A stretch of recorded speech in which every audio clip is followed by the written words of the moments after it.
안녕하십니까. OKDevTV 박재입니다. 예, 오늘도 사등상 허강남님 안 계셔서 제가 단독으로 녹화방송 진행하겠습니다.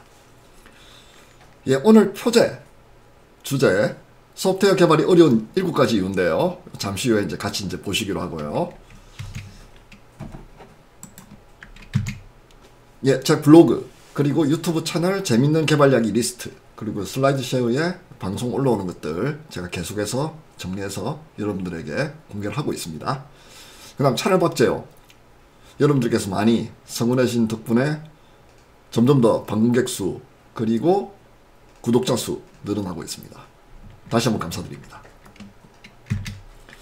예, 오늘의 짤방 빠질 수가 없겠죠? 자, CS4620 인텔리전트 시스템즈 인데요. 여기 아주 이제 흥미로운 얘기가 나와서 여러분들에게 소개를 해드리겠습니다. 프로그램이 동작할 때까지 이렇게 주물럭 저렇게 주물럭 막 무작위로 이제 바꾸다 보면 어느 순간 이제 동작을 하게 될 때가 있습니다. 요거를 이제 해키 또는 나쁜 코딩 프랙티스라고 이제 우리는 이제 부르게 되죠. 그런데 말이죠. 이걸 엄청나게 빨리 하게 된다면 머신러닝이 되고요. 그리고 현재 본 것보다 4배 더 받을 수 있다라는 그런 이제 재밌는 얘기를 트위터에 이제 소개가 이제 됐는데요. 그런 거 보면 참 머신러닝 그리고 특히 딥러닝 여전히 이제 블랙박스적인 성격이 강합니다. 왜 그렇게 되는지 여전히 뭐 explainable AI 뭐 이런 게 나오긴 하는데요. 아직은 여전히 이제 흑마법 같은 그런 생각이 좀 들거든요. 여기서 이제 핵심은 뭐겠습니까? 머신러닝이나 딥러닝은 그럴지라도 우리 프로그램은 안 되면 왜 안 되는지, 되면 왜 되는지 이거를 명확하게 짚고 잘 넘어가야 될 것 같습니다. 프로그램 초보자한테는 안 되는 게 이제 공포인데요. 근데 정말 프로페셔널한테는 자기도 모르는데 왜 되면 그게 더 공포죠. 그래서 이제 요거 잘 한번 생각을 해보시면서 우리가 이제 어떤 식으로 머신러닝하고 딥러닝 시대에 정말 이제 개발자로서 잘 살아남을 수 있을지 한번 고민하는 계기가 됐으면 좋겠습니다. 예, 오늘 소개할 내용. 우선 이제 신간 구글 빅쿼리 완벽 가이드 증정 이벤트를 지금 제 채널에서 진행하고 있습니다. 그래서 요거 간략하게 설명드리면서 또 보너스로 구글 빅쿼리에 대해서도 잠깐 같이 한번 알아보시고요. 다음으로 이제 코로나 등장하면서 화상회의 시스템들 많이 쓰시죠. 아파치에서 오픈 미팅즈라는 오픈 소스로 된 솔루션을 공개했습니다. 그래서 이제 같이 잠깐 한번 보시고요. 그 다음 이제 포스트그레스QL 많이 쓰시죠. 그런데 포스트그레스트라고 아주 이름을 잘 붙였는데요. 포스트그레스QL을 RESTful API로 접근할 수 있는 프로그램입니다. 그래서 요거 간략하게 소개를 드리겠습니다. 그다음 오늘 메인 주제죠. 소프트웨어 개발이 어려운 7가지 이유 같이 이제 보시고요. 그 다음에 이제 정보 처리 기능사? 아니 기사? 예, 시험에 나온 예제 한번 보시죠. C가 어려운 이유가 다 있는 겁니다. 다음으로 이제 Let's Encrypt 우리가 많이 설명을 드렸는데요. 요걸 대안이 나왔습니다. 제로 SSL이라고. 그래서 요거 간략하게 어떤 서비스인지 확인하겠습니다. 다음으로 이제 1인 사스를 개발할 때 어떤 기술 스택을 쓰는지 많이 궁금하시죠. 그래서 1인 사스를 위한 기술 스택 소개하는 페이지 알려드리겠습니다. 다음으로 이제 벌써 자바 16이 나온다고? 자바가 이제 16, 17 이렇게 계속 이제 과거와는 달리 상당히 빠른 인터벌로 나오게 됐습니다. 그렇기 때문에 어떤 기능들 더 추가되는지 간단하게 짚고 넘어가겠습니다. 다음으로 이제 이건 팁인데요. 노드 쪽 프로그램 만들다 보면 npm i 하는 순간 이제 이거 어떻게 하다가 이제 안 쓰게 되는 경우도 있고 여러 가지고 이제 이 블로팅 되는데요. 점점 커지는데요. 이걸 어떻게 이제 다이어트 하는지 간단한 유틸리티 하나 소개해 드리겠습니다. 자, 그러면 본격적으로 내용 들어가겠습니다. 예, 이벤트입니다. 신간이고요. 정말 따끈따끈합니다. 지난 목요일날 나왔을 겁니다. 바로 이 책이죠. 타조 그림 그려진 구글 빅쿼리 완벽 가이드인데요. 제법 두껍습니다. 그래서 이거 읽으시는데 시간 좀 이제 걸리실 텐데요. 채널 박자에서 이제 진행하는 즐겁게 배우는 이제 시퀄, 제가 이제 즐겁게 배우는 시퀄 예고 드린 대로 지금 진행을 하고 있습니다. 많은 분들께서 이제 호응해 주셔서 이제 감사드리고요. 기념하기 위해서 신간 이벤트를 지금 진행하고 있습니다. 그래서 이제 여기 들어가시면 이벤트 지금 진행하고 있고요. 구글 빅쿼리에 대해서 자세한 설명을 이제 담고 있는 책입니다. 그래서 이제 이 책 세 분께 제가 드리도록 그렇게 하겠습니다. 물론 응모를 해주시고 제가 추첨을 실시간으로 그렇게 진행을 하고 있습니다. 지난번에도 한번 게임엔진 블랙북 책 이제 그렇게 해서 많은 분들이 정말 참여 많이 해주셨거든요. 12월 1일 화요일까지 채널 박지호 구독과 함께 유튜브 댓글로 응모해주시면 됩니다. 아주 간단합니다. 계속해서 좋은 신간을 독자 여러분에게 소개하겠습니다. 감사드리고요. 자, 그러면 구글 빅쿼리 관련해가지고 제가 소개한 내용 여기서도 간략하게 정리를 하고 넘어가겠습니다. GCP에서 딱 한 가지 서비스를 골라야 한다면 당연히 빅쿼리입니다. 이유가 뭐냐? 완성도가 정말 높기 때문입니다. 데이터 웨어하우스, 데이터 분석, 머신러닝을 위한 데이터베이스 솔루션이 필요하다면 뭐 당연히 구글 빅쿼리입니다. 특징을 한번 보실까요? 우선 데이터 저장하는 저장소 그리고 계산 노드를 분리했습니다. 그렇기 때문에 이 두 가지가 간결합이 되어 있으면요 확장하는 게 굉장히 곤란합니다. 그리고 비용이 많이 들어갑니다. 근데 이 두 가지를 분리하면 데이터 저장소가 굉장히 데이터 양이 크더라도 계산 노드는 필요할 때만 서버리스 방식으로 동작시키면 되거든요. 그럼 비용이 이제 절감되고 확장성이 커지는 그런 장점이 있습니다. 다른 퍼블릭 클라우드 솔루션과 비교해 풍부한 기능과 높은 완성도를 이제 자랑하고 있고요. AWS 같은 경우에도 레드시프트 같은 게 있긴 하지만요. GCP 쪽의 구글 빅쿼리 쪽이 유리한 점이 좀 있긴 합니다. 물론 이제 레드시프트가 또 좋은 점이 있기도 하고요. 하지만 제 생각에는 두 가지를 분석해 보니까 아무래도 빅쿼리 쪽이 조금 더 좋은 점이 있습니다. ETL, ELT 과정을 편리하게 만들고 구글 스프레드시트, 관계형 RDBMS, 클라우드 빅테이블과 연결된 통합 쿼리, 페더레이티드 쿼리라고 부르죠. 지원하고요. 그 다음 RESTful API를 사용해서 프로그램 기능 지원하고요. 그 다음 여기서부터 이제 장점이 이제 부각이 됩니다. 데이터 과학자를 위한 노트북 지원, 판다스하고 주피터를 이제 결합시켜 놨고요. 그래서 이게 어떤 기분이 드느냐면 그냥 노트북에서요 SQL 그냥 입력해가지고 필요한 프로그램 짜는 이런 느낌이 듭니다. 게다가 판다스 데이터 프레임 같은 걸로 바로 주고 받을 수가 있습니다. 무슨 얘기냐면 구글 빅쿼리를 마치 판다스의 뒤쪽 백엔드 쪽에 있는 저장소처럼 보이게 만들 수 있습니다. 이런 게 굉장히 이제 큰 장점이거든요. 그리고 이제 머신러닝을 위한 각종 알고리즘이 적용되어 있습니다. 기본적인 알고리즘 바로 적용되어 있고요. 그리고 OTML 지원하고요. 그다음 텐서플로우 모델을 구글 빅쿼리 쪽으로 임포트 해가지고 여기서 또 다른 작업을 할 수 있습니다. 이러다 보니까 이제 빅쿼리 하는 이유가 바로 여기 있는 것 같습니다.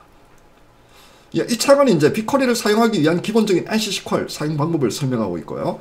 데이터 로드, 변환, 뭐 ETL, ELT라고 부르는 일련의 과정들을 어떻게 하는지 설명이 나와 있고요. 다양한 외부 데이터 원본을 대상으로 통합 쿼리, 아까 페더레이티드 쿼리라고 부르는데요. 뭐 구글 스프레드시트 자체를 끌어당겨가지고 내부에 저장한 다음에 할 수도 있고요. 바깥쪽에 둔 상태에서도 할 수 있습니다. 예를 들어 MySQL이나 PostgreSQL 쪽에 있는 데이터 하고요. 그 다음 구글 빅쿼리 안에 있는 데이터하고 두 개가 조인이 됩니다. 심지어 이걸 이제 페더레이티드 쿼리라고 부르는데요. 요걸 이용하게 되면 이제 데이터 웨어하우스 관련해가지고 여러가지 복잡한 분석 작업을 하실 수 있습니다. 다음으로 이제 프로그래머와 데이터 과학자 관점에서 빅쿼리를 어떻게 사용하는지 설명 나오고요. 성능하고 비용 최적화. 우리가 이제 늘 상용 서비스를 하다 보면 직면하는 문제가 되겠죠. 그리고 반드시 챙겨야 될 보안, 접근 제어. 그리고 이제 뭐 기면 데이터 만드는 방법. 예를 들어 특정 뭐 주민등록번호라든지 아니면 전화번호 같은 거를 별별로 표시해야 될 경우가 있습니다. 신용카드 정보라든지요. 뭐 그런 거 어떻게 하는지에 대한 설명. 그 다음에 이제 가장 관심을 많이 보이는 주제인 빅쿼리 머신러닝을 어떻게 하는지에 대해서 책에서 설명을 잘하고 있습니다. 그래서 여러분들 책 많이 궁금하시죠? 한번 응모도 한번 해주시고요. 그 다음에 이제 필요하시면 서점 가서 한번 구경하시는 것도 도움이 될 것 같습니다. 다음으로 이제 아파치 오픈 미팅즈 설명드리겠습니다. 이게 뭐 하는 거냐면 오픈 소스 협업 도구입니다. 그러니까 단순히 이제 화상 채팅뿐만이 아니고요. 비디오 챗, 메시지, 화이트보드, 문서 편집, 일정 공유 이런 게 다 됩니다. 그렇기 때문에 이제 통합으로 여러 가지 일을 할 수 있는데요. UI가 약간은 조금 올드 패션도 하긴 합니다. 아무래도 상용이 아니다 보니까요. 하지만 기능적인 측면에서는 뭐 웬만한 거 다 된다. 약간 불편하긴 하지만요. 사용하다 보면 뭐 그렇게 볼 수 있고요. 보너스로 이제 화상회의용 오픈소스 도구 10선 제가 이제 정리해놨는데 여기 들어가시면 이제 오픈소스로 쓸 수 있는 화상회의 솔루션이 나와 있습니다. 그 중에서 제가 아파치 오픈 미팅들을 찾았기 때문에 제가 여러분에게 여기서 설명드리는 겁니다. 대표 기억으로요.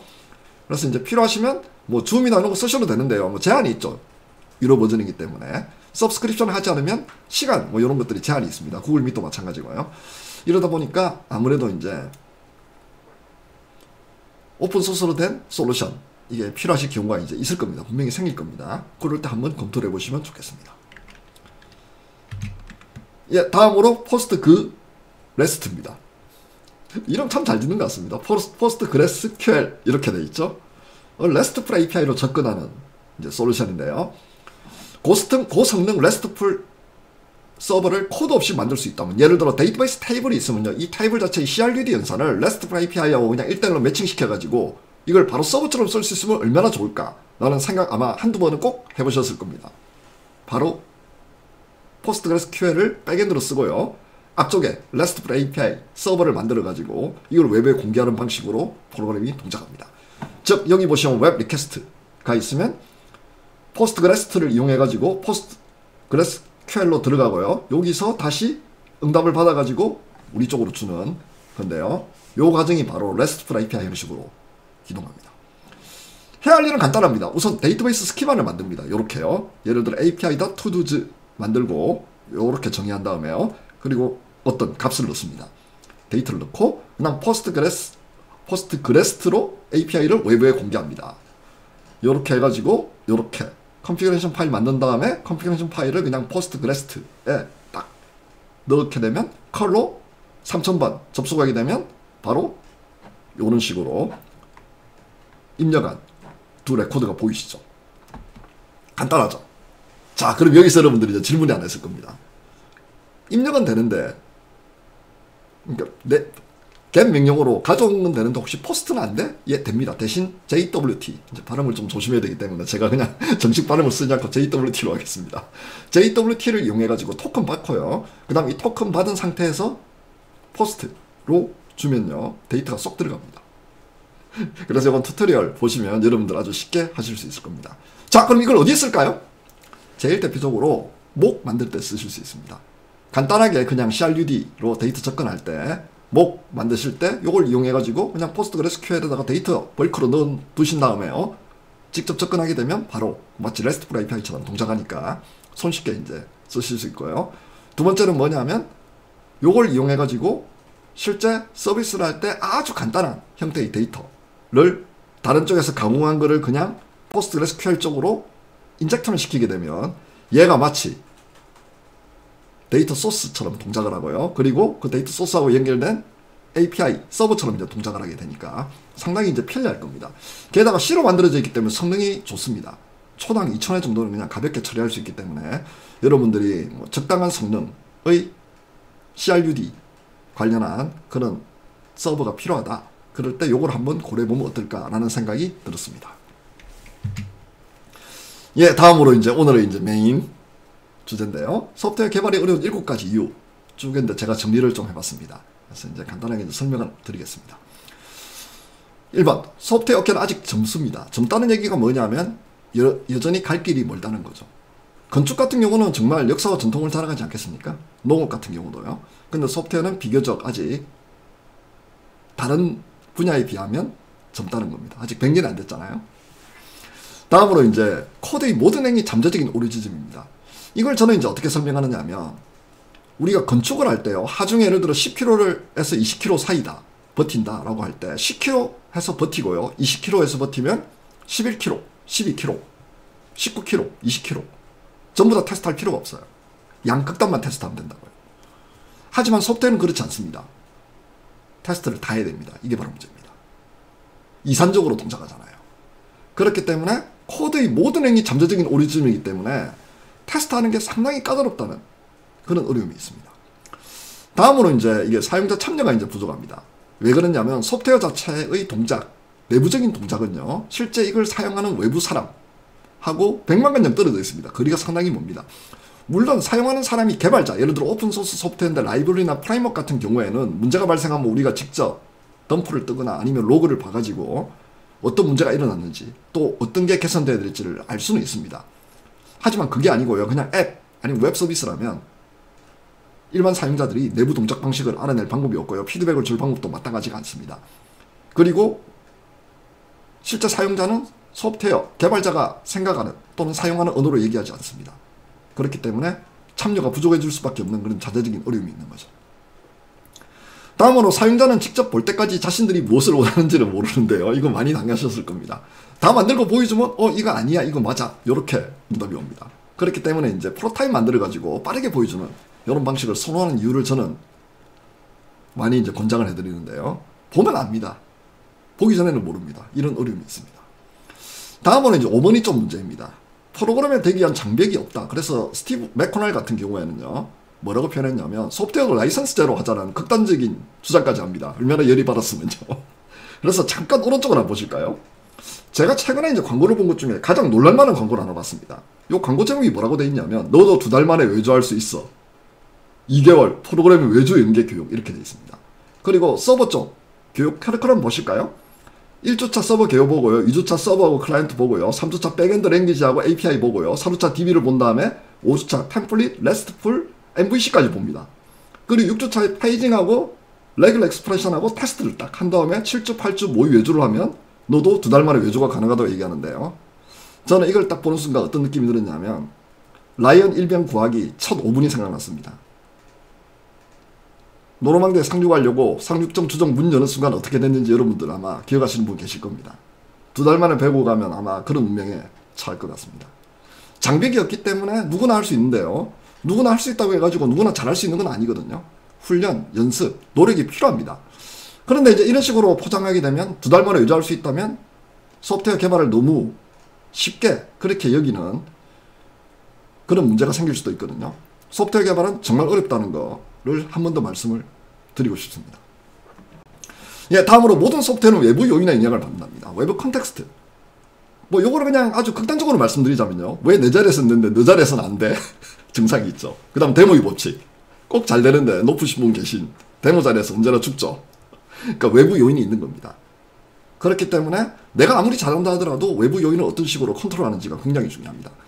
최근에 이제 애플 관련해서 좀 불미스러운 사고가 좀 있었죠. 빅서 업데이트 하니까 백돌되는 상황이었는데 이거를 가로수길에 가져가서 문의를 하니까 응대 자체가 약간은 뭔가 문제가 있었던 것 같습니다. 그래서 이제 그런 게 이제 있는데요. 그런 거 보면 참 마이크로소프트가 대단한 것 같습니다. 윈도우즈 업데이트 말도 많고 탈도 많지만 그래도 그렇게 다양한 하드웨어 그리고 소프트웨어 조합들을 잘 방어하는 거 보면 정말 엔지니어링 파워가 마이크로소프트가 진짜 대단하다는 걸 저도 많이 느끼거든요.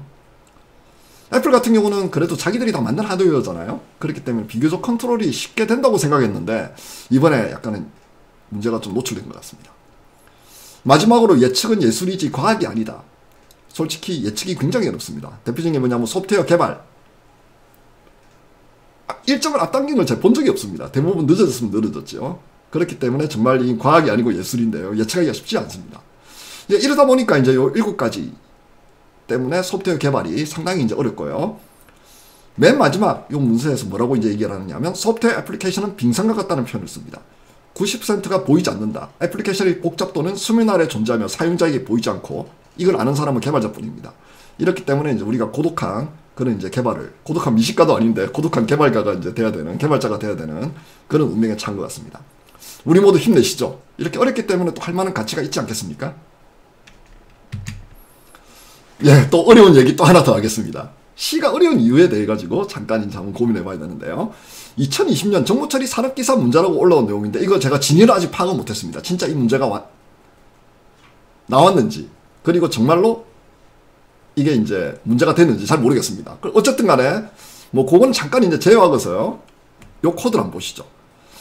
평이합니다. 메인이 있고요. C가 1을 대입을 다음 스위치가 3일 때 그러면 케이스 1, 2, 3, 4, 5 디폴트 그리고 프린트F입니다. 자, 얼마가 찍힐까? 여러분들 잠깐 한번 생각해 보십시오. C 아시는 분들은 얼마가 찍힐까요? 이게 C가 상당히 까다로운 언어가 나는 증거가 뭐냐면 바로 이 지점입니다. 보십시오. 플로가 이렇습니다. 여기 3일 때 여기로 갑니다. 그러면 C가 1인데 이걸 0으로 왜냐하면 안쪽에 있는 게 이게 하이드 시켜버리죠. 하이드를 한다. 다시 대입을 시켜버리죠. 그렇기 때문에 0이 되고요. 그 다음 이게 브레이크가 없잖아요. 함정입니다. 함정. 그래서 바로 4를 또 실행합니다. 3이 되고요. 그 다음 어떻게 됩니까? 또 브레이크가 없죠. 또 밑으로 떨어집니다. 그럼 마이너스 7이 되고요. 그 다음 디폴트가 항상 실행되니까 또 하나를 빼면 마이너스 8이 되는 거죠. 예, 이런 식으로 이제 동작하려는 거 우리가 이제 예상할 수 있는데요. 그런데 말이죠. 이건 순한 맛이고요. 매운맛 한번 보실까요? 여러분들 이 코드 이해가십니까? 잘 보십시오. 똑같은 코드인데요. 제가 어떻게 꼬아놨냐면 케이스 안에 while을 넣고요. 스위치 안에 이 while 안에 케이스를 넣습니다. 이 코드 이해가시나요? 그러면 어떻게 될까요? 룹 10부터 하나씩 줄면서 10번 더합니다. 그리고 나서 빼고요. 다시 하나 빼는 그런 방법으로 동작할 겁니다. 이게 가능합니다. C에서는. 그렇기 때문에 C 프로그램 언어 자체가 상당히 이제 단순하고 그리고 이제 다른 요즘 나오는 언어에 비해 가지고 익힐 게 적다라고 생각할 수도 있는데요. 이런 이상한 전혀 예상치 못했던 구문들이 가능하기 때문에 정말 마스터하기가 상당히 어려운 언어 중에 하나라고 보시면 됩니다. 물론 뭐 파이썬도 마찬가지입니다. 파이썬은 배우기는 쉽고 마스터하기 어려운 언어라고 얘기를 하자면 C는 배우기도 어렵고 포인트 가면 대부분 다 정신이 좀 혼미해지죠.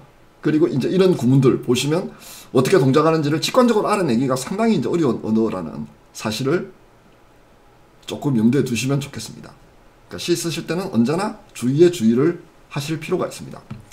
최근에 나오는 이제 C99 뭐 이런 계열에서는 기존의 C의 문제점들을 최소로 이제 줄이고 여러 가지 좋은 점들을 넣으려고 하긴 하지만요. 과거 호환성을 완전히 해소는 못합니다. 그렇기 때문에 여전히 C가 어려운 랭귀지로 남을 수밖에 없는 것 같습니다. 특히 이제 포인터 가장 이제 큰 문제가 되겠죠. 자, 다음으로 이제 제로 SSL입니다. 레츠 인크립트 어떻게 하는지 많이 이제 설명을 드렸을 겁니다. 그런데 이제 단일 CA 이제 CA는 뭔지 아시죠? 인증서를 발급하는 이제 주체죠. 에 의존하다가 문제가 생길 경우 공경에 빠질 가능성이 높습니다. 예를 들어 CA가 갑자기 어떤 문제에 의해 가지고 CA 루트 인증서가 폐기되는 경우가 있습니다. 실제로 그런 일이 일어난 적이 있습니다. 정말입니다. 이럴 때는 이제 대안을 이제 찾아야 되는데요. 제로 SSL이 90일짜리 무료 인증서를 발급해 줍니다. 그래서 여기 기더브 가시면 스크립트 하나만 돌리면 되기 때문에 아주 이제 손쉽게 우리가 인증서를 발급받을 수 있기 때문에 혹시 레츠 인크립트를 쓰시는 분들은 제로 SSL도 한번 테스트 한번 해보시는 것도 도움이 될 것 같습니다. 예, 다음으로 이제 1인 사스를 위한 기술 스택. 아주 흥미로워서 제가 이제 여러분에게 소개해 드리는데요. 혼자 사스 서비스를 만들기 위해서 기술 스택을 뭐를 쓸지에 대해서 정리를 했습니다. 그래서 언어, 프레임워크, 라이브러리, 데이터베이스, 배포, 인프라, 쿠버네티스, 그 다음에 이제 커맨드 라인, 인터페이스 도구, 모니터링, 이메일, 개발 환경, 기타. 이렇게 된 건데요. 잠깐 한번 보실까요? 예, 여기 보이시죠? 여기입니다.